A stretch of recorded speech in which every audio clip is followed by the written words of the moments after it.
Hi මගේ යාළුවනේ ඔයාලට කොහොමද? ඔයාලා ඔක්කොම සතුටින් පරිස්සමින් ඇති කියලා මම හිතනවා.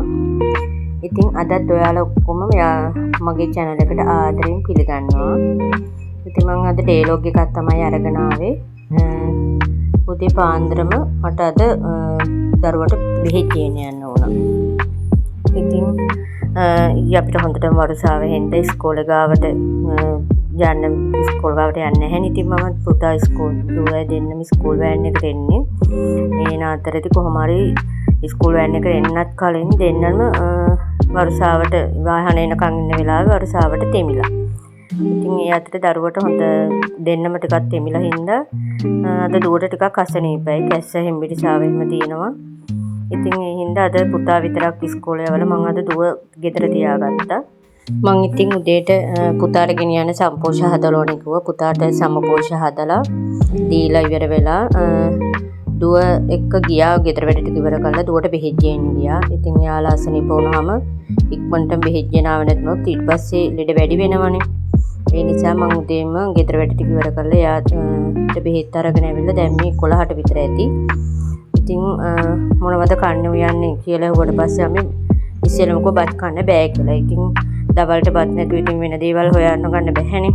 ඊට පස්සේ ආපහු කිව්වා එහෙනම් අම්මේ සුදු බත් වේලා පොල් සම්බෝල හදලා හොඳට කරවල බෙදුමක් හදලා ගමු කියලා. සමහර විටට සෙමට හින්දයාට කන්න මේක ඇති. ඒ හින්දයා කිව්වා අම්මේ ටිකක් සැරට කරවල තෙල් දාලා අපි කමුද කියලා.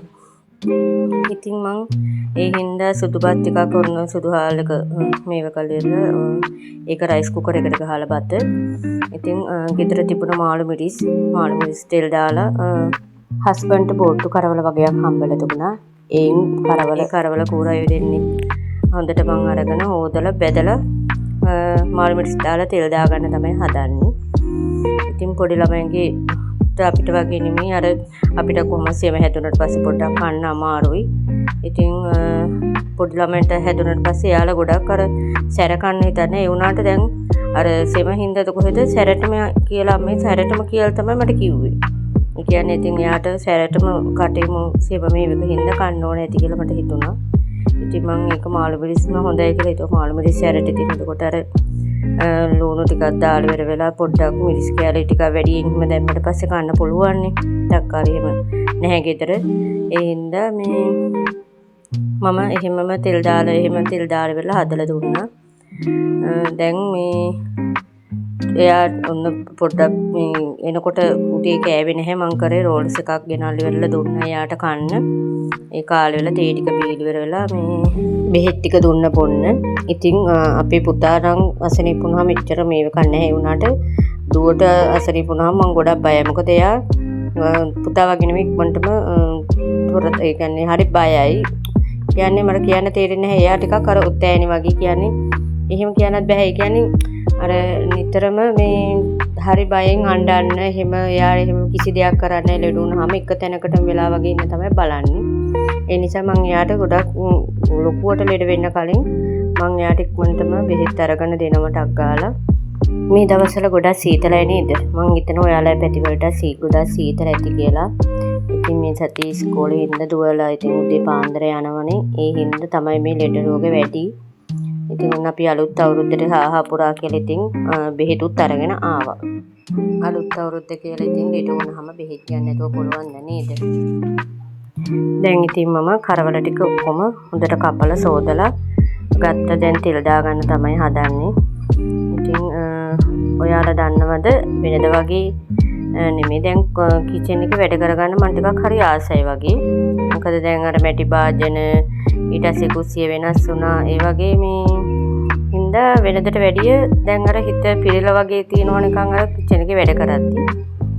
අපේ දුවත් දැන් වෙනද වගේ නෙවෙයි නිතරම වගේ මං කිචන් එකේ හිම ඉන්නවා නම් යාළුත් නිතරම කිචන් එකට ඇවිල්ලා ඉවරලා මොනවා හරි උයන්නම කියලා මොනවා හරි හදන්න වගේ තමයි කියන්නේ.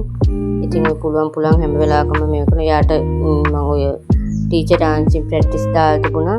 මේක කරන්න වෙලා ෆෝන් එක ලොක් එක අරගෙන ගියා. මම මොකද ෆෝන් එක දෙන්නේ නැහැ. මේ වැඩිය ෆෝන් එක දුන්නාට පස්සේ ඊට පස්සේ මොනව කරන්නද කියලා පේන්නේ නැහැ. ඒ හින්දා මේ මම ෆෝන් එක දුන්නත් ළඟ තියාගෙන තමයි ෆෝන් එක දෙන්නේ. අද කාලේ හැදෙන ළමයින්ට ෆෝන් එක දෙන්න බයයිනේ. ඉතින් ඔයාලගේ වලලත් මේ වගේ ළමයි ඉන්න හින්දා මම හිතනවා ඔයාලත් එහෙම හිතන වෙති කියලා. මොකද අද කාලේ ෆෝන් වල තියෙන දේවල් වලට ළමයිට ක්ෂණිකව ඇබ්බැහි වෙනවා. ඒ නිසා ෆෝන් එක මම ගොඩක් දුරට දෙන එක සීමා කරලා තියෙනවා. ඉස්කෝලේ වැඩ ඔය දාලා ඉවරලා එහෙම දුන්නොත් ඇරෙන්න. ඒත් පවණක් වෙලාවට මම ළඟම ඉන්නවා. දැන් ඉතින් මම කරවල ටික ලිපිට තියලා ඉවර වෙලා වේදිච්ච පොල් වගේක් තිබුණා. ඒ ටික ගෑවට මම හිතනවා මට එතන වේදිච්ච පොල් වලින් පොල් සම්බාල හරි නෑ කියලා. ඉතින් මම ගහේ තිබුණු පොල් ගෙඩියක් කඩාගෙන ආව පොල් කොට එක ටිකක් කලටි වගේ. ඉතින් මම ඒක ඔයලා ඉවර වෙලා බැලුවා ඒක පොල් සම්බෝල ගානට හදා ගන්න පුළුවන් ගානට ඇති කියලා. බලනකොට ඒ ගානට මගේ තිබුණා. ඉතින් මේ ඔයාලා බලන්නකො මේ ඒකේ කලටි වගේ තමයි තිබුණේ. මේ ඉතින් මේ හරි පොල් සම්බෝල වලට හොඳටම ඇති. ඉතින් මම උදේ අද ඉතුරු බත් ටිකක් වේලෙන්න දැම්මා.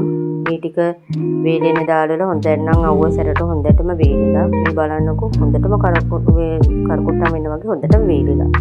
ඉතින් බලන්නකො වැස්සක් කියන පේන මානයක නැහැ අතනම්. ඊයේ හොඳටම වැස්සා. ඒ හින්දා බලන්නකො අපේ මාළු ටැංකිය. මාළුත් එහෙමනේ මේ ඉන්නවා.